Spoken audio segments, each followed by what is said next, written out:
Okay. So I'm going to talk with you about some of the exploration that I've been part of with a team of other people, looking primarily at novel dynamic pattern theory via 3D body scanning data. So a lot of the time, this tends to be kind of driven by a sort of fantasy and an ideal of, the way in which we're going to make what we do at the moment work better. And sometimes I end up working with people that have a degree more optimism than I might have, and they want to try things out. And surely this is going to work. We'll just run this process through. So you have this sort of theory and fantasy of like changing the way in which we make clothing at the moment. And surely we should be able to build pattern theory using body data and smart factory tech, right? This stuff should just work in a very linear, very easy way, right? Because we've been making clothing for years and you guys are wearing clothing and everything should exist just to make it nice and straightforward. The reality is gaps and errors occur at every single part of the process from scan to sew. Okay, that doesn't mean it's hopeless. We should give in. We shouldn't do any of it. Rajesh has kind of illustrated there's a need for that, but we all need to be on that journey. That's the reality. What tends to happen is people think they're solving part of the process and we see their wonderful things, but they are within the process. And if you can't solve it all, it's not going to work. It won't come to be used. So what happened here, starting out with a degree of optimism, is 12 different women were scanned using 4 different mobile scanning technologies. Okay, extracted and unified the data using Rhino. I'll explain why probably in a later thing. We used Grasshopper within that. We created dynamic parametric trouser pattern using data imports, virtual Trino 3D digital pants and avatars. That's about where we are. The physical production is the next stage of it that we'll have to do. Physically getting these garments made and then shipping them back. Look, making 48 pairs of trousers for these 12 people and just getting the patterns itself was enough of a process, as it were. But the participants were selected by diversity of age, spanning 5 decades, BMI and skin tone. So a couple of things that might provide challenges. And we've been able to get the process to work not smoothly and not without error, but in a way that's been quite informative and gives us some things to share. So working with the data. So a couple of issues we discovered. Axis orientation, right? You kind of think axis orientation is fairly straightforward. We know what it is. Well, for me, Y is up from the floor, X is side to side, and Z is back to front. Turns out in Rhino and Grasshopper, Z's from the floor, so there's our scan, it's lying down. So we run into all sorts of difficulties communicating this information through. Okay, scanners return different measurements from different definitions. So initially, we were going to use the data coming out of these mobile scanners. The problem with that is they're all defined differently. So the first thing is we can't use that. We need to define the measurements. We need to use Grasshopper and Rhino, which one of the team could use. And then we can get unified data out of this information. But then it required quite a number of developments, some of which scanner companies have solved in the background, right? If I want to find this information published, it isn't available. So we have to find lots of solutions to these problems ourselves, which is difficult in a lot of ways. Manual adjustments required on the measurement paths. So you can see in the bottom right-hand corner, the measurement paths on the left, where there's artifacts coming through from the legs into the torso. And we have to remove those to follow a smooth path to get a crotch measurement. So there's quite a number of things that need to be done that people rarely talk about. Writing Grasshopper looks interesting. At the top right, that's the coding for running this automated stuff. I think Jordan was talking about trying to find ways to automate. And to be honest, it needs to be as automated as possible without too many steps. So for the process notes of this, manually transpose data between systems. That wasn't fun. A lot of data comes in Excel. We key data in between systems. Transferring data between systems is a pain, but is currently necessary. Interoperability really just doesn't work in the way we'd want. And just to repeat again, the axis orientation is an issue for different operators. We need to know what the axis orientation is. Most people know with their software, but it can create all sorts of difficulties here. One of the things that has come out of this project is looking at open source landmark definitions. So how we can tell people exactly what we need. So seat circumference, for instance, not the hip. The seat is a very different measurement, very necessary measurement. But the way in which you find the seat is going to have an implication for the measurement you get from it. So we define the seat as the middle of the upper and lower limit. The body isn't pointed. it's mounds, right? It has areas of high projection. So you've got to find the center of that if you want the seat. So we had to write some open source definitions, which we shared, and then we used those in Rhino and Grasshopper, so we were getting the right information out. Algorithm methods for measurement location being analyzed, so we looked at the seat, started to explore, we contributed this important area. So again, how do we push this stuff out? Because if I were starting a scanner company, and I'm not foolish enough to do that, okay, but if I were, I'd really struggle to find definitions, okay? With good data from scanning, we can evolve how we drive an engine in the pattern, but we need good data coming out of scanning, which means people that have scanners need to be giving us good data. Just further to the landmark definitions, we borrowed a little bit more, but one of the key things with defining landmarks is we're talking XYZ definitions. There's a white paper from last year that's published on the IEEE site that has much more detail within this, okay? But trying to find a way to understand, again, this is sort of multidisciplinary Hohenstein fed into some of the information we got here. So again, working within teams was important. Sharing information between teams was crucial. Key trouser measurement for that. You can read the rest on the slide, I think. Difference in scan files. Now, this was an interesting, not necessarily predictable problem. Different processes and assumptions used in scan capture could lead to different renderings of the body. So on the right-hand side, that is the same person captured four different scanners, and they render that body very differently, and it just depends how it's driven. Bridging zones were different between renderings of the body scans, so the way they might be fused or joined together. Very different circumferences were generated between the different renderings as well, and measurements derived from the renderings are used to compare to measurement data sets, so it may not be appropriate. Sometimes people are like, the renderings are just a visualization, but we needed that data and we need to use it. But you can have very different outcomes.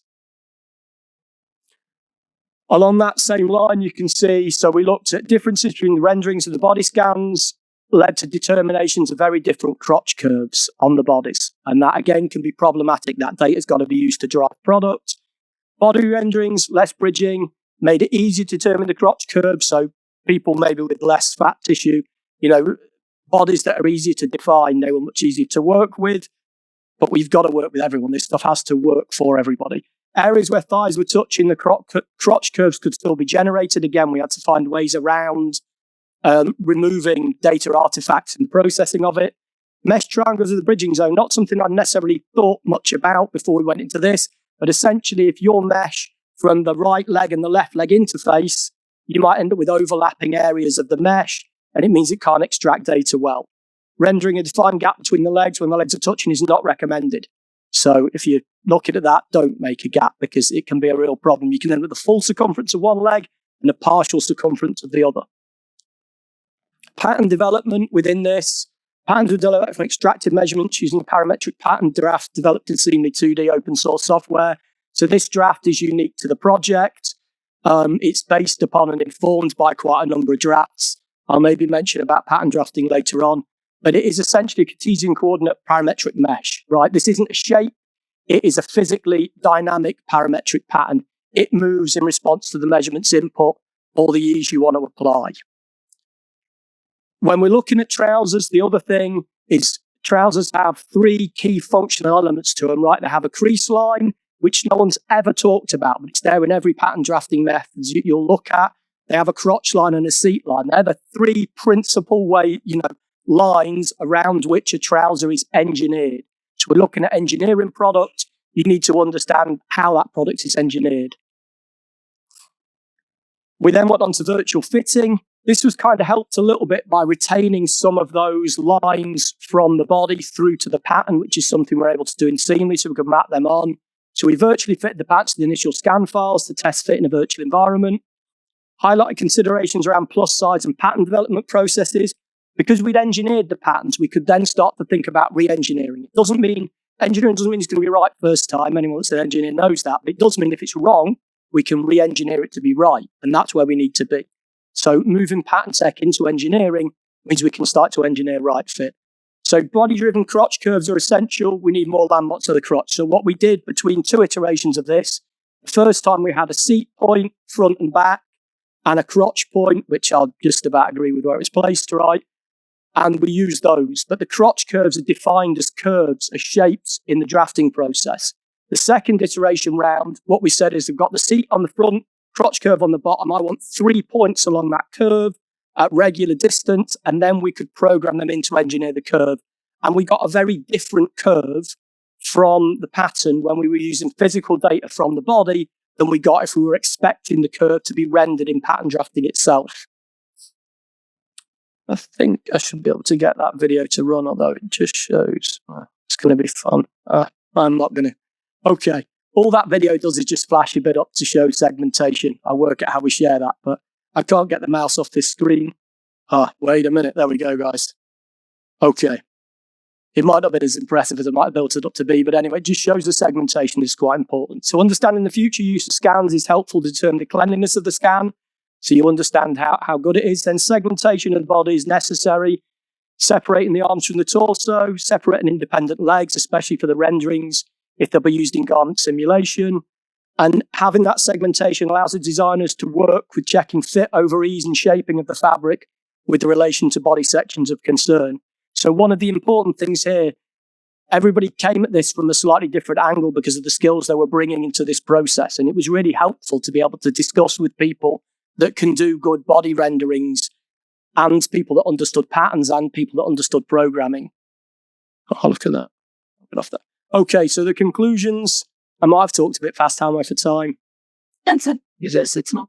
Okay, lovely, that's fine. So I can go through this a bit more slowly. So standards of data management. Origin datum points in scans must be explicit and visually shown, live linked to the body, and they must be in the metadata and they must be human readable. It is infuriating to pick up an OBJ and not know the XYZ orientation of it, not know what the 0 point is on it, not have any way of starting to use it, and then to move that into a piece of software and to not even see that XYZ information next to it, really difficult to start to use. And then when you're speaking to someone about XYZ orientations and points in space, and they're thinking in a completely different orientation, XYZ being different, it is really problematic. So there is a need to move towards this. So there's information all the way along. It doesn't matter if you as the developer understand it. What matters is the user understands it and has control over it. Otherwise, it's redundant. If renderings are to be used for simulation or data comparison, they must be required to be closer to actuality of the body that was scanned than a rendering that's close enough. So it's not enough just to have a close rendering. It needs to be a good, accurate body because it might be lifted off into other pieces of software for analysis to be done. That might be necessary. Interoperability is probably the best way we can start to get to explore this effectively. Scanning and rendering will allow for empirical data to be generated over a number of scans as machine learning. This is what happens when someone else writes some of the conclusions. I think we're saying multiple scans here, but let's imagine we are, right? Because I think multiple scans need to be taken. Well, it's definitely not enough. Lead to new theoretical processes for pattern making based on scan data instead of manual measurements. If you want to make better scans, you are not going to make them with manual measurements. You can get data out of a scanner that you couldn't dream of taking manually, and it can drive patterns and engineer patterns in a way you wouldn't have thought possible. Okay, so scanning is absolutely necessary to evolve the way the garments are made. Doesn't mean previous pattern making theories are wrong, just maybe not totally applicable to the virtual environment. Okay, underdeveloped body to pattern and general pattern theories are an issue. But what I will tell you is pattern methods as they exist at the moment are not suitable for us engineering products. If you're using off-the-shelf stuff and stuff written in books and the published pattern making methods, they just are not good enough for us to be able to make products for bodies effectively. It needs a massive evolution of them. So it's not even worth starting with. So they say their theories are wrong. They're not wrong. They're just limited by the tools they had at the time. And we aren't as limited. So those methods have to evolve. Parametric pattern drafts provide opportunities to develop body to pattern theories, novel and new landmarks and measurements. You know, there are things that we need out of those scanners that you wouldn't have thought were necessary, but they are necessary now. So when I showed you the plus size scan, if I could take the thigh circumference and understand the inner and outer thigh difference, then I can know how I need to balance that leg of that trouser, because it may not be symmetrical even to the left and right of the thigh, but the pattern imposes symmetry into it, and we don't need to necessarily do that. Maybe there's an element of symmetry retained between left and right of the body in the pattern. Maybe that's okay, but even just within parts of the body, asymmetry is necessary to understand. Interdisciplinary working is difficult, largely because we're not all speaking the same language. People disagree. That's kind of fine, but it's necessary to realize the promise of new and developing technologies. we definitely need more problem-focused exploration involving multidisciplinary teams without looking to automate out, de-skill different steps of the process, right? That is crucial. So if anyone thinks it's fine, you know what, we'll just automate out pattern cutters, great. But you can't really automate out any of the skill sets in this process. They need to be there. And actually, we also need to think about how we retain those skill sets in an education setting. So the right people are going in with the right skills and knowledge, because very little of it's going to be automated out. So it's a risk discovering the limitations bring out against promise. It's a risk that brings new areas of development focus. And I think that is important. So those scanner companies, I think, are listed at the bottom. What I would say is if you're not among those scanner companies and you think, well, they don't look so good with those renderings, if you were in that, you'd probably be the same. Okay, there's nothing saying you've just not been tested. That's the reality. That's what I would say to most scanner companies. If we haven't run you through a process and tested you, you're not better than the competition. You're just untested. So it's necessary for people to share a lot more and how we can use things effectively. And I've probably, fortunately, run out of things to say before I say anything more. So I'm more than happy to take questions. Thank you.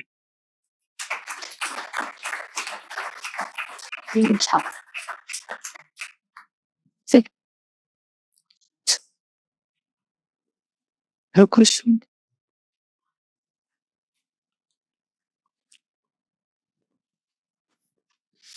Oh, thank you very much for the presentations. Actually, I have one question. It's more all detailed questions. When in the middle of your presentation, you said creating the gaps between thighs is not recommended.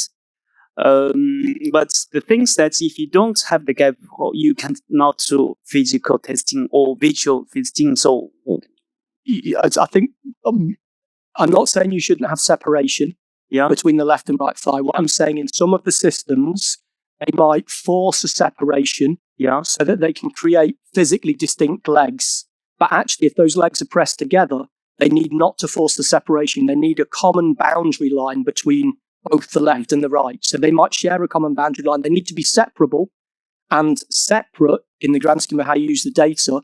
But what you can't do is create a boundary line down that mid-side and push the other part of the thigh measurement away from it. So it must still meet if it's there. So it isn't to say they shouldn't be separate pieces, but you can't force the separation if it doesn't exist. Okay, thank you.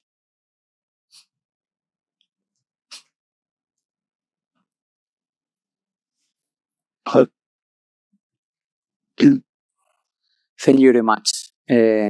One more problem probably is the scanner itself.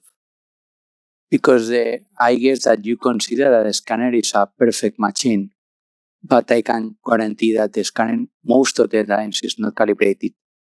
So if you are using 4 scanners for 12 different women. Which is, and you're right to kind of note that the scanners themselves may not necessarily produce perfect stuff, but remember, every one of those scanners is sold to start the process through that flow. So it's not necessarily on us to be, we should be cognizant of the fact that there may be errors coming out of these different scanners, but they're all set up to feed a process, right? And if they're not feeding that process, what needs to happen and what needs to change there? We can't go around calibrating our mobile phones every time. Maybe you could build it in. I can capture a scan on this, right? And that data should be able to be applied into the process of making products. We should have some understanding of the differences and difficulties there. It's still going to be better than manually measuring people. Okay, that is the reality of it. But maybe there needs to be more information coming out of it about potential errors and how we check for errors in that process. Jordan's already made out that's a pretty difficult process to go through, right? Well, I collected 900 scans over a 4-year period of time, and it took me 2 years to get them processed to a state I could use them. So, I'm not under any illusions about the difficulty using this data. I suppose it's who the responsibility rests on to make that right. But if the tech is set out to start a process, then we can only test it on that assumption.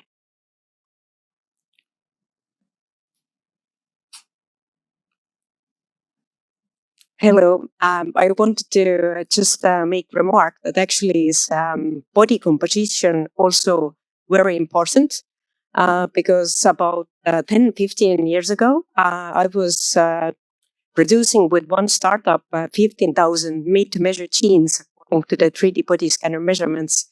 And our difficulty was two things, crutch point, which was always manually adjusted, and also waist measurement extraction.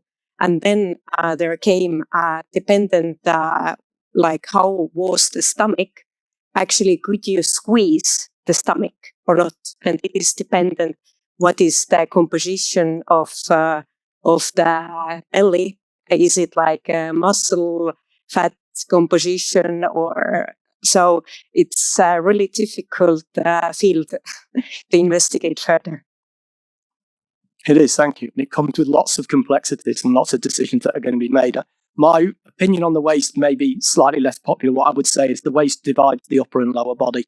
It can be defined in a way that doesn't reflect where you wear your trousers. Personally, I don't really care where you wear your trousers. What I care about is, can I divide a pattern into an upper and lower portion of the body? And then so long as I have a stable point, you can wear your trousers wherever you want. I can just move that waist down relative to whatever point, but I need a common point to differentiate. And then, I mean, even in the context of this, there are more problems than just that. So, for instance, one of the things that I use some of this tech for is making bespoke sweatshirts. I make bespoke sweatshirts for students, and the first question is, how much ease do you want in the chest? And that's the end of the conversation. They don't even know. You know, if people don't know their preferences for the garments, we're going to really struggle to automate this stuff out well. But it's there, the possibility is there. So we should just try and make the best of it, as it were.